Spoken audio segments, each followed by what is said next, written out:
هلا بنات، شلونكم؟ اخباركم؟ يا رب الكل بخير ورمضان كريم على الجميع. يا رب ينعاد عليكم بالصحة والسلامة. طبعا اللي هسه داخلين قناتي على مود نسلم عليهم. هنا شوفوا يا بنات، هاي المحمية بعد ما كملت، شوف شكلها شلون صار كلش حلو ومرتب. هنا خلينا بيها طور الحب والفناجس والبلابل. هاي تشوفوهن، شوفوا هني.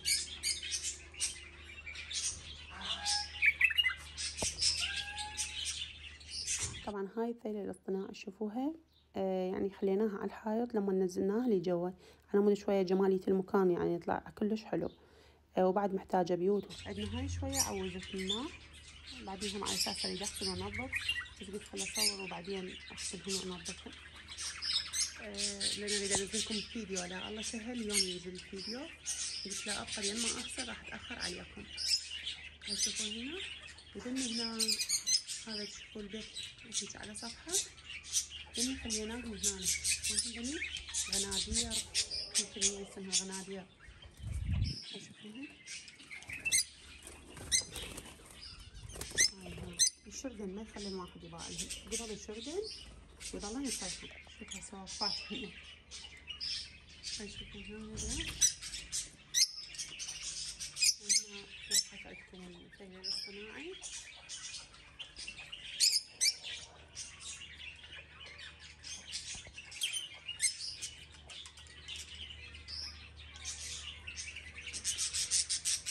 بعد محتاجين بيوت، كم راح نخليهن؟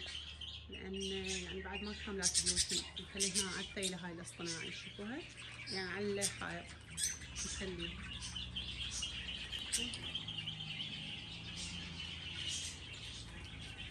انا هاي شوفوا هنا شنو عندي. شوفوا يا بنات، هاي طبعا ما نقلناهن كلهن، لان شنو بعد عندنا هاي يعني عندهن افراخ. شوفوها بني، بعد عندنا افراخ بني. شوفوهم بعد عندنا افراخ هستوهن، طبعا تقريبا 3 افراخ من عندهم طبعا هستوهن، والباقي لا بعده. ذاك البيت هستوها يعني فقسن، ودني كذلك كبرا دني. طبعا عندهن 3 والباقي لا بعدهن. من يكملن ويكبرن راح نطلعهم كلهن هنا، وان شاء الله نشيل هاي الهوسه من هنا، اشيلها واخلص من عندها. شوفوا شلون صايره، ان شاء الله لما نكمل. يلا. وهنا هذا البيت مال دجاجتي، هاي قلت لكم عليها يعني ما تبيض كانت، الحمد لله هسه بيضت وفقست افراخها ان شاء الله. استوها 2 تقريبا مدري 3، وهم يكون ان شاء الله راويكم وياهم كلش حلوات.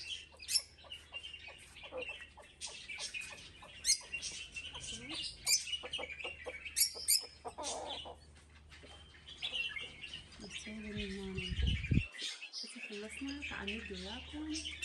راح ابدي وياكم من السحور للفطور، يعني حبيت اشارككم هذا اليوم.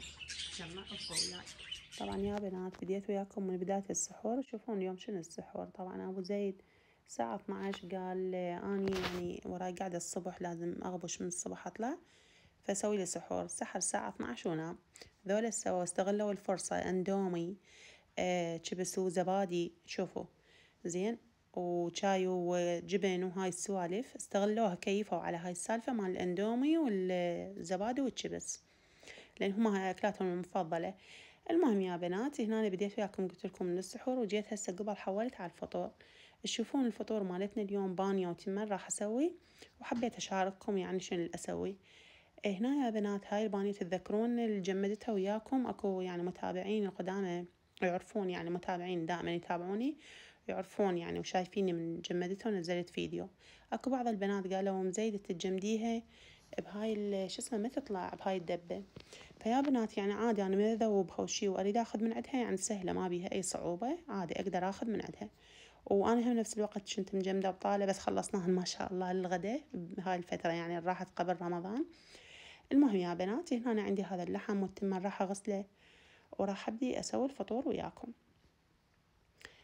فشنو هسه هنا من بعد ما غسلتهن راح خليت هنا التركيبة، والشوربة تقريبا يعني راح تستوي، لأن أني أول ما أكمل الشوربة لأن بيها هاي شغلات وحبشكلات نخلي لها، فلازم أخلصها وأخليها على صفحة، ومن بعدها أبدي أسوي الفطور دائما يعني هيك. هنا يا بنات شوفوا خل اقول لكم انا شلون اسوي البانيه، بالذات هاي البانيه المجمده، يعني احنا نجمدها بالبيت لان احنا اكيد مفوريها لي قدام. اول ما يعني افور اللحم واحمسه، هاي شوفون راح اخلي عليه الثوم، راح اخلي المعجون هم احمسن حمسه بسيطه. هاي شوفون هنا خليت الثوم هسه، وراح من بعدها هم اخلي المعجون.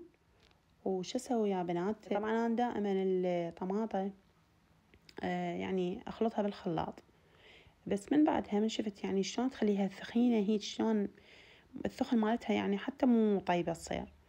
قمت يعني اعصر الطماطه بايدي، اخلي لها فد شويه من الملح واعصرها اخليها على صفحه، وبعدين نجي القاها ذايبه يعني كلها الطماطه، اعصرها بايدي. هاي تشوفون هنا واصفيها عندي هيك مصفى صغير اصفيه بيه. تمام هيك شلون مشخلة اكيد تعرفوها انتو دائما اطلعهم بالتصوير. فشنو يا بنات اجي يعني اصفيه على مود شنو ما تبقى بيه لا قشور طماطه ولا فد شي، يصير الثخن مالتها طبيعي وطيبه. وش اخليها لما تفور يعني هي واللحم. هاي تشوفون ماي الطماطة قريب ما راح يستوي، يلا خليت البانية. يا بنات تدرون ليش؟ يعني اكيد تعرفون كل بعض يعرفون هي هاي الطبخة البانية يعني شلون نطبخها، بالذات هي هاي المجمدة.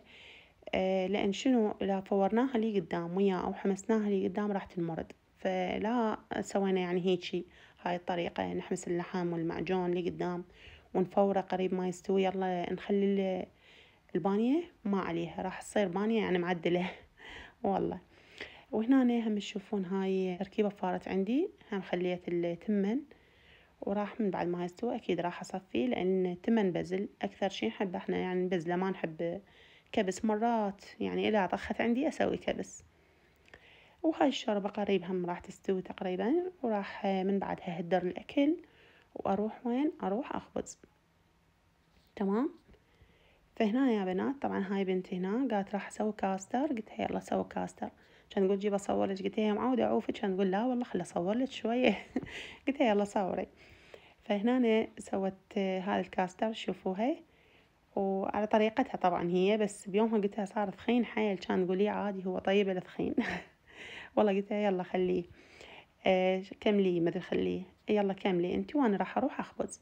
فهنا يا بنات تهدر عندي الاكل وراح وين اكيد نخبز، لان دائما يعني شوفوا ويا الفطور بالذات، يعني الفطور واحد من صايم ويفطر لازم خبز حار. ومع ما اني يعني مسوية تمني بيومها وعنده خبز مناك، قلت لهم يا معودين عنده خبز يعني كافي علينا خير من الله هذا، قالوا لا مو على الكاف احنا نريد خبز حار، لازم خبز حار ويا الفطور. فهنا شنو هاي شوفون المرقة شلون صارت، شوفوها شوفوا يا بنات يعني صارت ومنصيتها وتهدرت، وشنو الطعم مالتها بيومها والله يعني كلش طيبة وما انمردت عندي يعني طبيعية. وهسه راح اروح انا اخبز، وبقى هنا يصور اللي ما صورت الخبز انا لكم، لان دائما اصور لكم الخبز وهيك شي، فبقت هي قالت راح اصور لك الكاستر، قلت لها يلا عادي صوري. هاي شوفوها هنا بس صار عندها كلش ثخين، قلت لها ثخين لو ضيفت له مي كان تقول لا انا سويته بالحليب واريد حليب بعد لو جايبي له حليب وخلي له، قلت لها لا بعد عليا من عقبت يلا خليها. فهنا هاي شوفوها صبتها بماعين، وهي دائما يعني تحب الزينة اما بمبروش اما بالبسكت. بالبسكت بنات يطلع كلش طيب، يعني هم يحبوه اكثر شي يحبوه بالبسكت.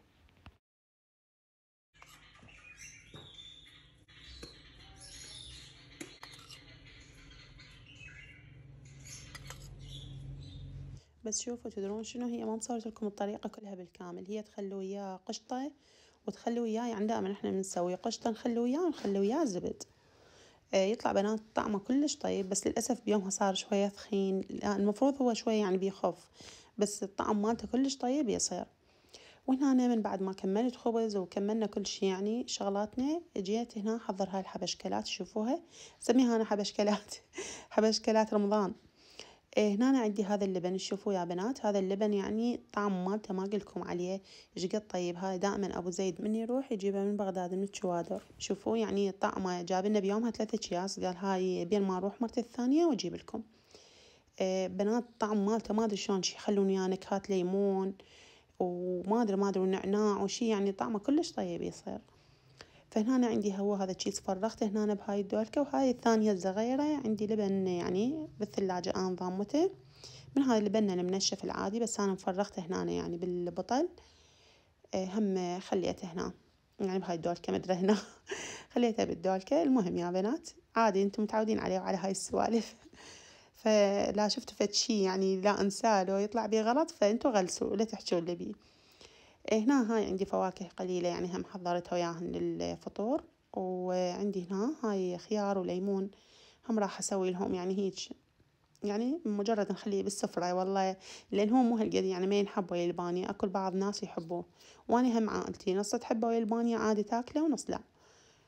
فقلت لهم هم راح أحضر لكم شوية يعني ليمون شوية يعني هم يفيد بالفطور، شوية عن لعبان نفس هيك شي. فيا بنات هاي هنا أنا راح أكمل هاي الحبشكلات كلها وأسوي الرقي وأخلص وأسهمكم من هذا كله ألف عافية. فيا بنات لا بقيتوا وياي لهنا ما أدري ما أعتقد بقيتوا لهنا، بس إذا بقيتوا لهنا خلوا اللايك والاشتراك وعمموا قناتي بين الأهل والأصدقاء على مود أبقى مستمرة وياكم تنزيلات وفيديوهات كلش حلوة. هسه يا حبايب شنو عندنا؟ وبعد هم خل أذكركم فد شي. إذا حابين تتابعونا على الانستا يعني هم نزلكم إياه كله أول بأول، يعني يومياتي كلها أول بأول أنزلها على الانستا. وشوفوا هنا هذا التمر، طبعا هذا التمر أنا هم مجمدته أعتقد مشاركته بالقناة، يمكن مسويته بالفيديو ما أدري والله، بس يعني على الأغلبية أنا مسويته فيديو. هذا أنا مجمدته يعني هم من الصيف جمدته وضميته قلنا رمضان يفيدنا. وهسه راح أبدي هاي أسوي الرقي، وبعد هاي ألف حمد وشكر.